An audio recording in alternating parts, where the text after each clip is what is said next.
ইমান বেয়া গোন্ধাইছে ঐ এইবোৰ কি দেখিছ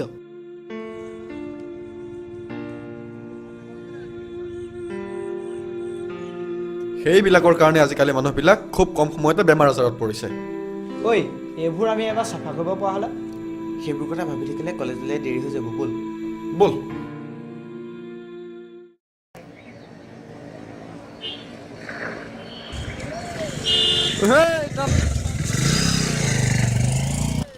কি হ'ল খোজকাঢ়ি আহিছ যে বেল বজাইছ চাইকেলত কিন্তু তামাম চাল লাগিছে দেই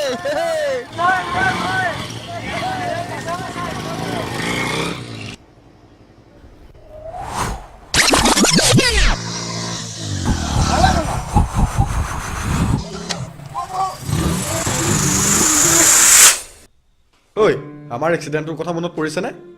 কিয় নপৰিব আচলতে কি জানো সিহঁতি এতিয়ালৈকে ঠেকা খোৱা নাই আৰু বাইক যে ইমান স্পীডত চলাব নালাগে সেই কথাটো সিহঁতি গমেই পোৱা নাই খালি তেল ভৰাইছে আৰু ধোঁৱা উলিয়াই দেখাইছে মৰিব কোনোবা দিনাখন ঐ সেই তেল ডিপুটোলৈ চাচোন ইমান ভিৰ